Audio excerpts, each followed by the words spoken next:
Hey everyone, welcome to Keto and Crime. Today we have Vallow trial, week 3, day 18. That is Friday. It's the last day of testimony for week 3. Week 4 is starting as I speak. It's about 8 a.m. right now in Idaho, so it should be getting underway. I am in Tennessee, so I'm a couple hours ahead of them. Actually, 1 hour, so it's about 9 a.m. there, so they should be done. Excuse me.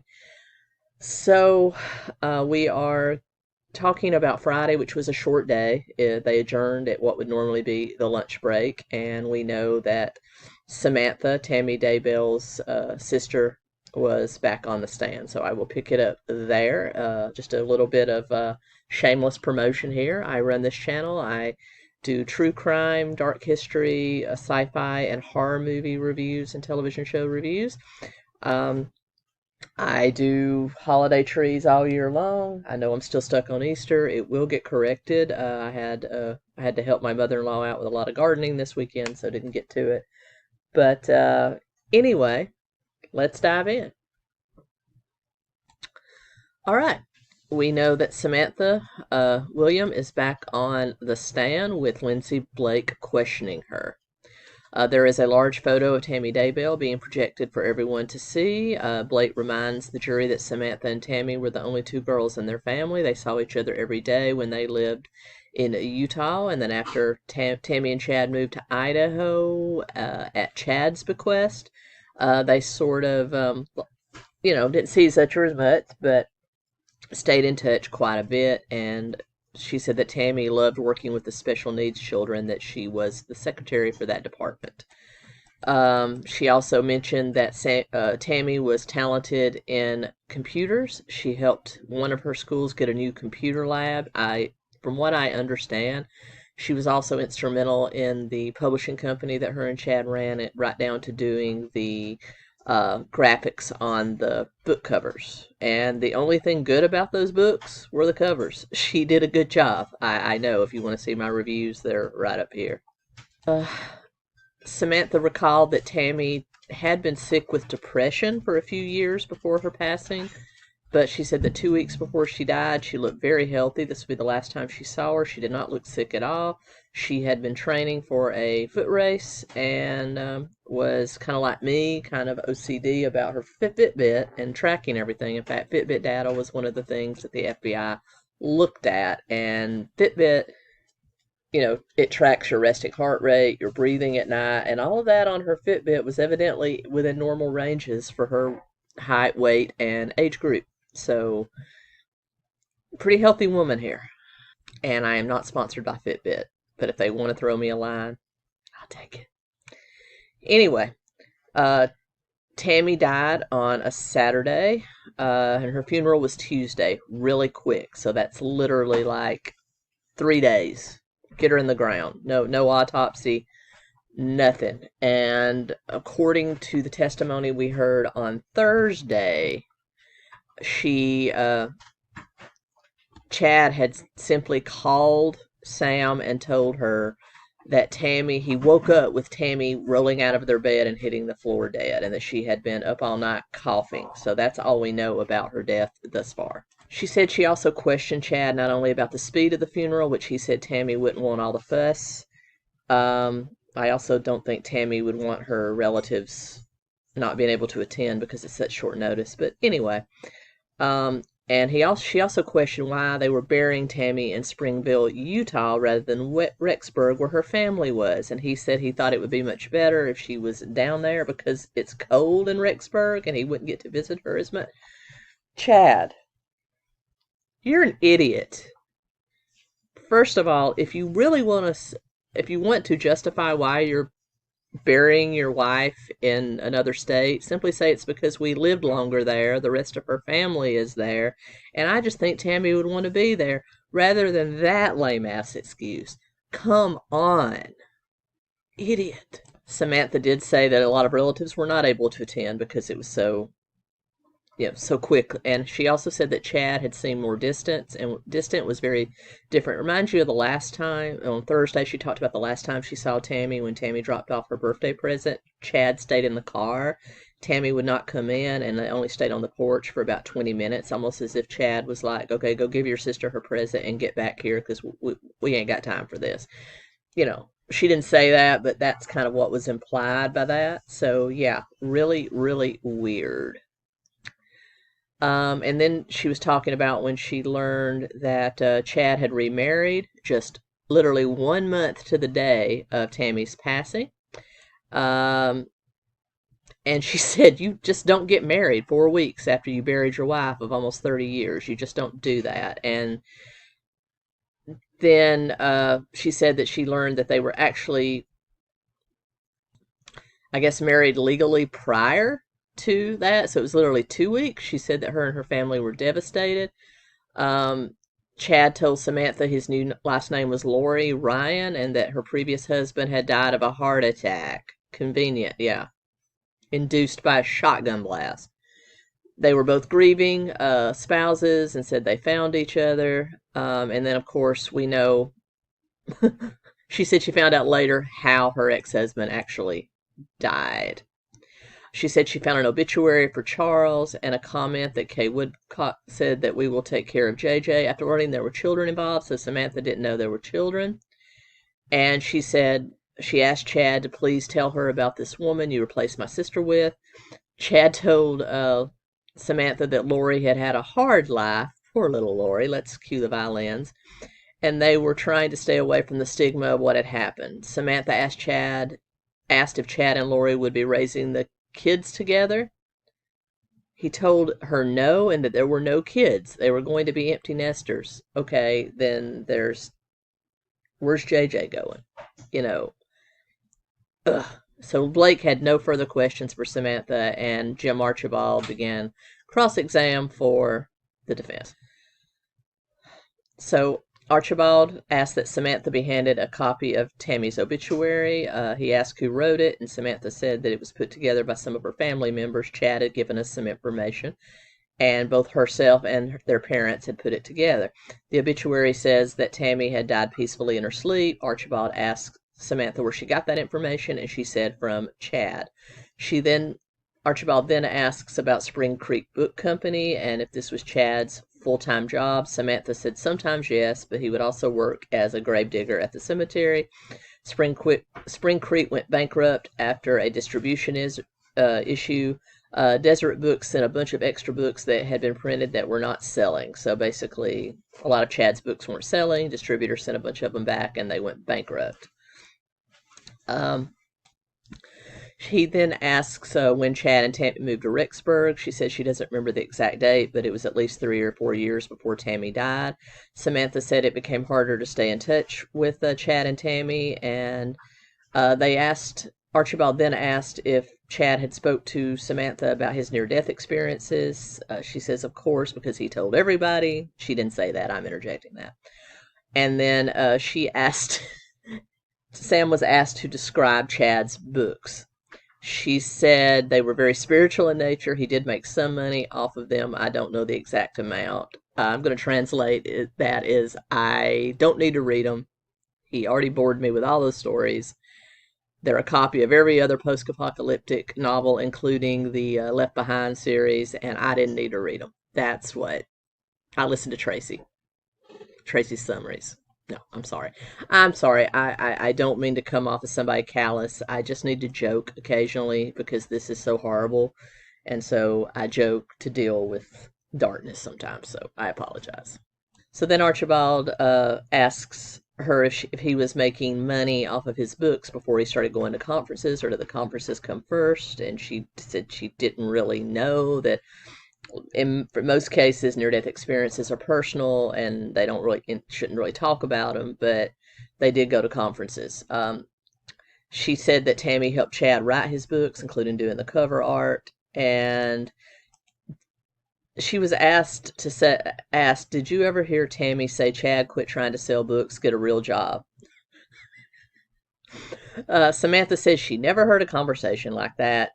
Tammy helped Chad publish the books and was in charge of the graphic design. She was instrumental in the process, and that sometimes she went with Chad to some of these conferences. You can see what Archibald's trying to do here.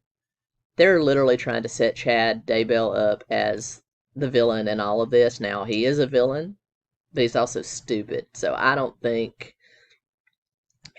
I think Lori is the mastermind behind all of this. Honestly, I know I've wavered on that, but I really do. And you can see what he's trying to do here, whereas John Thomas tries to attack people's credibility. Archibald's trying to set up, Chad did this of his own accord because there was strife in the marriage. He's trying to say, Tammy didn't want to move to Idaho. Tammy wanted him to get a real job. He's trying to kind of set that up. And because Tammy is deceased, it doesn't come off as hearsay. So, and you can see that the prosecution just letting him hang himself. So he then asks her if all of Chad's books were fictional. She said yes, they were mostly fictional with maybe some true life stuff, that he had seen thrown in or believed thrown in. And then Archibald asked her, were you aware that at one time he said everything I have written is true? And Samantha says she doesn't know about that statement and doesn't recall him ever saying that to her. Samantha says she's an avid reader and read some of Chad's books to support him, but she's a teacher and doesn't have time to read everything. Oh, Samantha, you're such a sweetheart. You're just trying to be nice here. She doesn't know if Tammy believed what Chad wrote was true. Probably not. Probably not. Then asked if Chad and Tammy were empty nesters when Tammy died.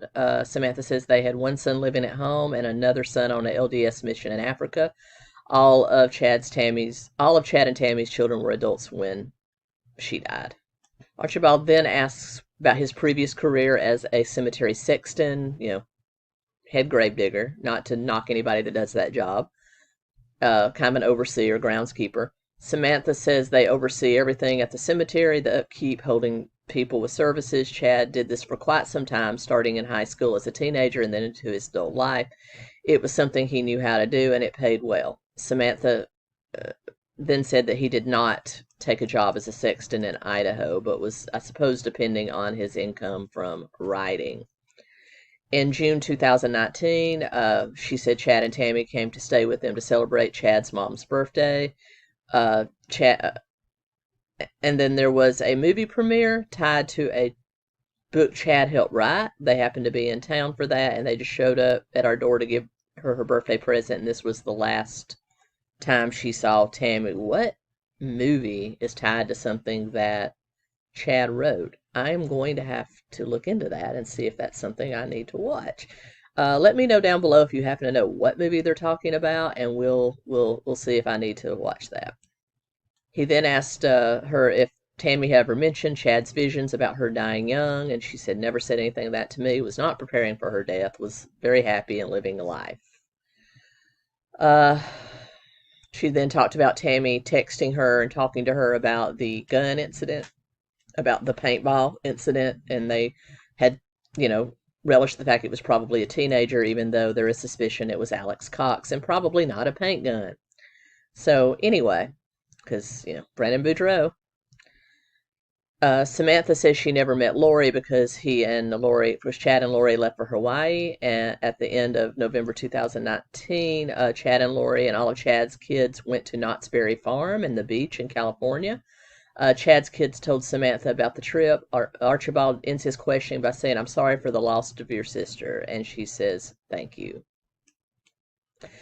Blake then follows up with a couple of redirects. She asks if Chad ever spoke to her about how they were going to support themselves after Tammy died, because Tammy was the main breadwinner.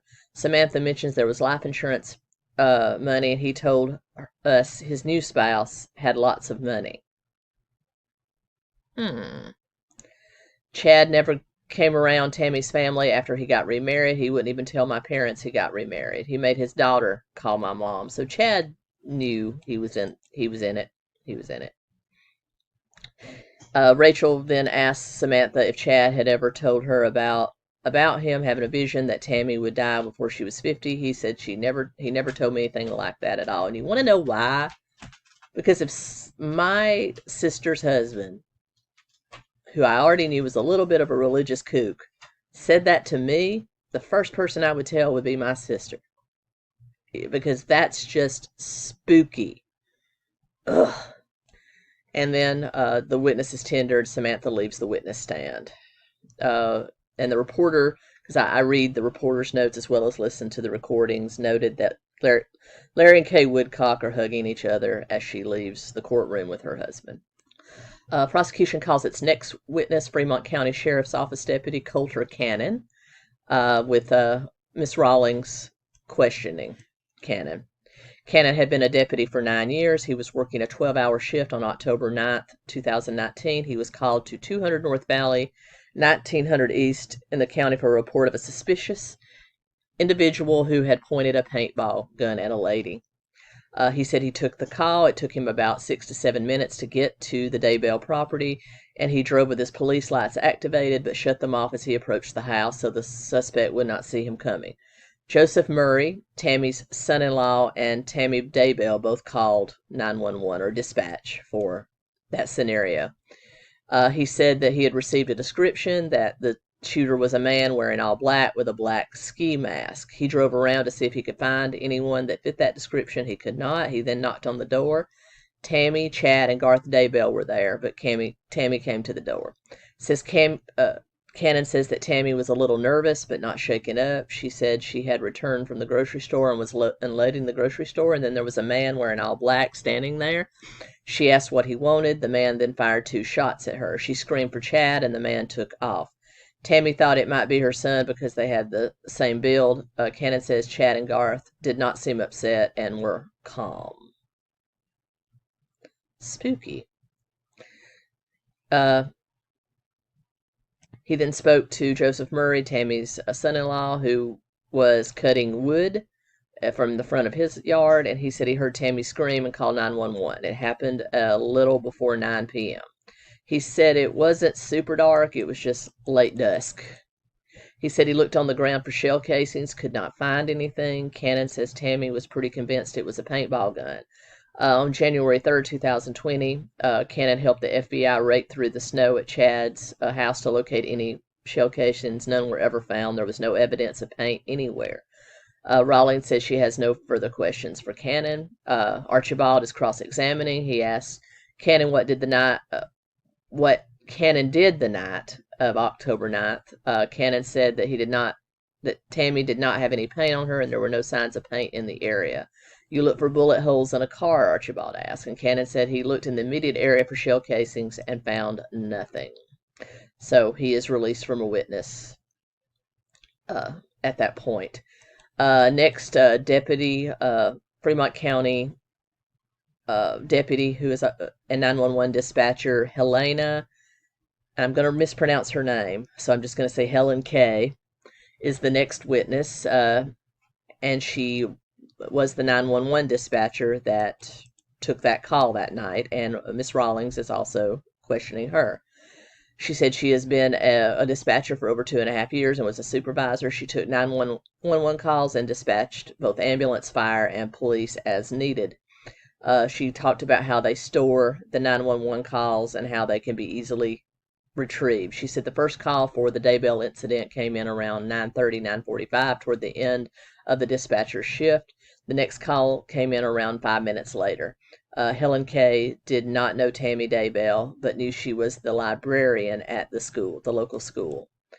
The calls from October 9th were recorded, and Rawlings asked to submit those into evidence, and they played part of the 911 calls, and you can find those on the East Idaho News website.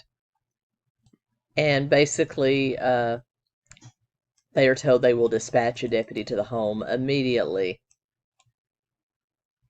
She is then released because the defense have no questions for her. There's a quick sidebar. And then the next witness called is Christina West. She was the dispatcher that actually took the calls at Fremont County Sheriff's Department in 2019. Lindsay Blake will be questioning West. She was working the morning of October 19th. This is the date Tammy Daybell was killed or found dead. And she's the one that took that call. She received a call about a deceased person, Tammy Daybell. West had never heard Tammy's name prior to that day, and then the 911 call is played. And a synopsis, they talk about, we just found my mom. She's on the ground frozen, or she's stiff. I don't know, because they have a series of questions they ask. You can find that 911 call on YouTube just by Googling it. It's very easy, but they play the rest of the call. Basically, she kind of goes through dispatch protocols and that they sent ambulance and police to the home. Blake then has no further questions. Then Archibald will cross-examine. He asks, someone identifying themselves as Chad Daybell asked for an ambulance or a coroner. West responds, I don't think he asked for anything. I think he said his house was on the corner. He did not say anything about an ambulance or a coroner. Archibald said he must have misheard what Chad said. It did sound like he said coroner on the call. And so she is then released. And then there's a short morning break. And then after the break, the prosecution calls Officer 𝗟𝗀 Greenhall with the Rexburg Police Department. Greenhall used to work for Fremont County Sheriff's Office. She was working the morning of October 19th and responded to Chad Daybell's home. She said when she arrived that Chad and Garth both met her in the living room. Chad seemed distraught and was crying. Garth was reserved and quiet. Officer Greenhall says an unattended death is someone that is not under a physician's care. We've heard that before with some of the coroner's testimony. She then stipulates that when it is an unattended death, they go there to inspect for a homicide, suicide, anything like that. Obvious things like signs of a struggle, gunshots, any type of violence. She said there were no signs of a break-in or disturbance. Chad led Greenlaw to Tammy's body, which was in the bedroom on the bed. She did say that Chad told him that he had moved the body from the floor to the bed. Chad then told Greenhall that Tammy woke up coughing around midnight and then vomited. He helped her recover and then assisted her back to bed. Chad said around 5:45 a.m., Tammy then partially fell off the bed. He said her feet and legs had gotten caught in the sheets and her torso had fallen off the bed, but her head was on the floor. Chad said he and his son moved the body back to the bed and covered her with blankets. That's how Greenhall saw her. It was apparent Tammy was dead. Chad told the deputy Tammy hated to see the doctor and had fallen in the driveway about a month prior. Chad did not say anything about Tammy having fainting spells, but he did say she had issues with her blood pressure. In the courtroom, it is noted that by the reporter in the courtroom that Lori is looking very severe with her arms crossed across her chest, looking very hard from the witness to the attorney. Greenhall says that Garth never contradicted what his father had said. She took photos of the scene and the pictures were admitted. Archibald argues that the photos are too graphic and could be more prejudicial. He objects to having the photos shown. Blake then argues it's a very accurate description of the scene. Boyce overrules it and the pictures are admitted and everyone can see them. So next we go over several pictures of Tammy's body, and Greenhall is describing what she says. The most controversial photo that came out of this entire day was the one that was more of a close-up of the body, and it shows pink foam on Tammy's mouth. And he is also told that Tammy had a small bruise on her arm. Next image is Tammy at the morgue where the foam has been removed, and Blake has no further questions and tenders the witness. Archibald will cross-examine. He asks her what time she responded to the Daybell house, and she says it was around 6 a.m. She says she did not. Archibald asks why she did not ask Chad why he waited 20 minutes to call 911. She says she did not specifically ask Chad that. Bodies don't move if they're deceased. For her to fall off the bed, she would have had to have been alive at that point. Archibald kind of leads the witness. And he asks if CPR had been performed on Tammy. And she says, to my knowledge, it was not performed. And then he tenders the witness. Blake has a few follow-up questions, asks if it appeared that Tammy had only been dead 10 or 20 minutes. And the officer says it appears she had been dead longer than that. Tammy's body was cold to the touch, but she could not determine if rigor mortis had already set in, and there are no further questions. She is released. Next witness is Cami Wilmore. She is an advanced EMT that responded to the Daybell call. She says she has been an EMT for 14 years and was a medical assistant for 40 years before that. Wilmore was the deputy coroner Fremont County in 2019. He says she will go on call when the coroner is not available. I live in St. Anthony and respond to deaths in that area. I go in, assess the body, pronounce time of death, and try to gather information on why the person is deceased. Wilmore said she was a fairly new deputy coroner and had only responded to 5 unattended deaths before October. She was called to the Tammy Daybell death. She said when she arrived, Chad Daybell was at the house. He was distressed, distraught, appropriately so, saying he found his wife dead. Wilmore had never responded to an asphyxiation death before. She said that Chad told Wilmore that Tammy got sick around midnight, the same story we've heard, and how she got twisted in the blankets and fell off the bed, partially. Wilmore says that the county coroner called her to ask her to respond to the house. Blake then shows Wilmore the picture of Tammy under the blanket with the pink foam, and she did agree she had quite a bit of foam around her mouth, and she considered that odd. That was noted. And she said when she touched her, she realized she'd been dead quite a while, as she was cold and her body was beginning to get stiff. She said she believes Tammy had been dead for a few hours. She was 49, so it was kind of unusual because she's not old. And she was looking for things on her neck, like bruising, scratches, anything that would show a struggle. She said she saw some bruises on her arms, but said they did not look like they were new. Then another close-up of Tammy's face with the pink frothy foam. Wilmore said that she had never seen that before, but it could be connected to congestive heart failure. But she said that she really had no opinion. She said, it did cause me enough concern that I got my phone and looked at poisoning. I also looked at foam just because I thought it was weird and I had not seen it before. She said there was nothing to indicate that Tammy had been injured, such as being struck or her head had hit the nightstand. She said she then questioned Chad about had Tammy been ill, and he said she had been feeling unwell for the last month but would not go to the doctor. She asked to see any medications Tammy was on, and they all turned out to be more of a homeopathic, herbs, that sort of thing. She said then Brenda Dye, the coroner, arrived and she took over. She said Chad was adamant he did not want an autopsy. Wilmore said that she did disagree, but that was up to the coroner, and she says that she did have concerns about Tammy's death because of her age and the pink foam. And then she is released and then she is tendered to the defense. Archibald said there will be no cross-exam, and she is released from the stand. And then they call Fremont County Coroner Brenda Dye, and Lindsay Blake is questioning her. She has been an EMT for 5 years and advanced EMT for 20 years. And just before 6 a.m. on October 19th, 2019, Dye was called to an unattended death. She called Wilmore to respond because Wilmore lived closer than Dye. The reporting party was very distressed and upset, so she said she sent Wilmore to investigate. She said she arrived after Wilmore and that Chad was distraught, upset. She said she didn't observe anything that caused concern before going back to see Tammy's body. She said she spoke with Wilmore and Greenhall in the kitchen of the home. Chad and Garth told Dye that they had moved Tammy's body back on the bed.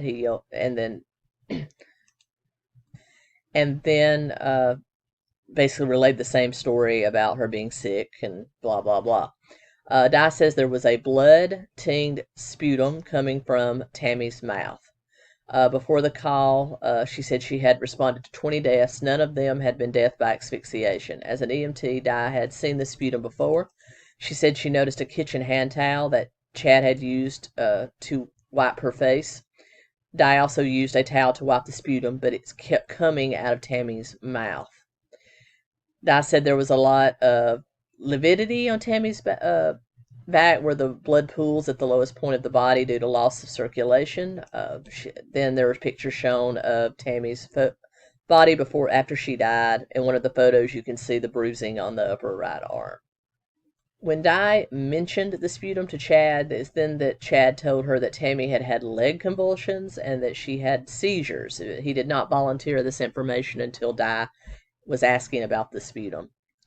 Dye says Chad told her that Tammy slept on the edge of the bed with her leg out of the covers because she was having hot flashes. Dye Dye says that because the lividity was on Tammy's backside, she died while on her back. Chad said Tammy had been feeling off and had fallen outside a week prior. She said she but did not want to go to the doctor. She said she did have a sprain on her wrist and was prescribed tramadol by a doctor she did see for the fall, and had taken all the medicine, and there was no other like true medicinal things in the house. It was all herbal and supplements and that sort of thing. We're then showed more pictures of Tammy's body. Dye confirms that the time of death was probably between 12:30 a.m. and 2 a.m. And after consulting with the detectives, Dye said she decided not to have an autopsy done. Chad did not want an autopsy done. She completed a death certificate for Tammy Daybell and said that Tammy died of natural causes. Dye said that was based on information Chad and one of his daughters gave her. She did eventually attend an autopsy performed by a medical examiner in Utah after the body was exhumed. Voice then calls for a second break. After the break, the coroner, Brenda Dye, is still on the stand, and Lindsay Blake will continue. Blake shows a close-up picture of Tammy's face with the pink foam, the pink sputum, which is just saliva mixed with blood coming from her mouth. He asked her if she had fallen out of bed. Would you expect to see the foam dripping somewhere else or a different direction? And Dye says yes.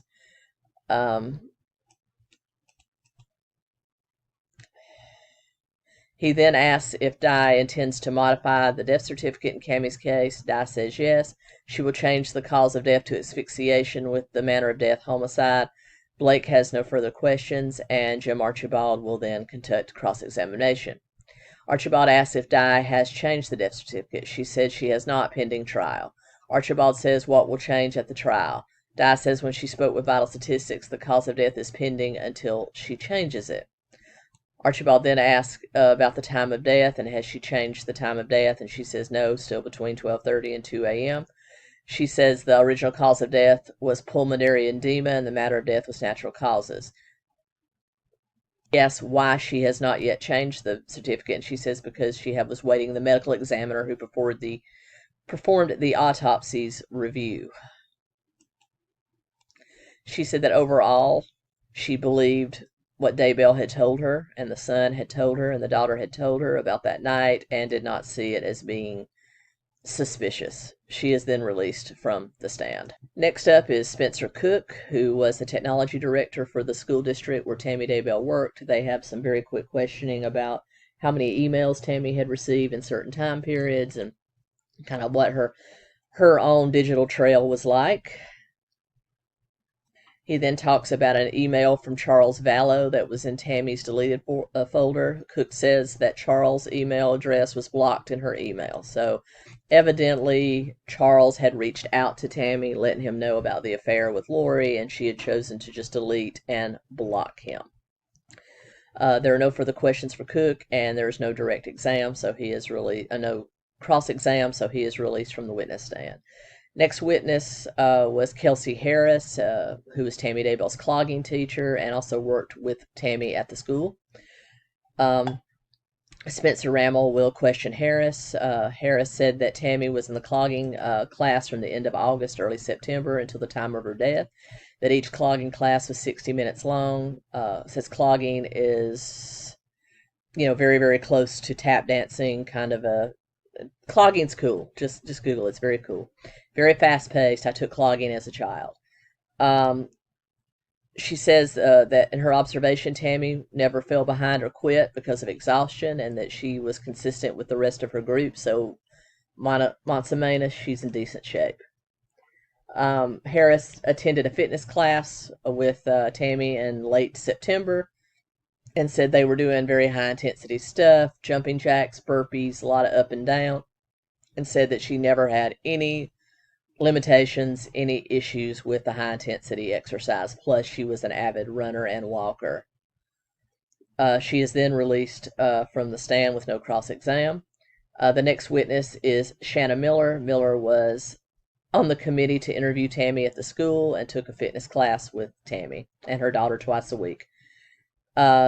Basically, the gist of her uh, testimony was the same as Harris's, that she had no problem with high-intensity exercise, never fell behind. She could do the Zumba class, and they included planks, dancing, jumping, burpees. I mean, burpees are tough. Burpees are tough. She said on the day before Tammy died that she saw Tammy checking kids into the lunch line. She was happy and jovial. Just same old Tammy. There was nothing unusual. She has been released from the stand with no cross-examination, and at this time, court is adjourned for the weekend. So I will be back with you as soon as the recording and the summaries drop today, and as soon as I can ingest those and summarize them for you, I will be back. So until then, you don't cry.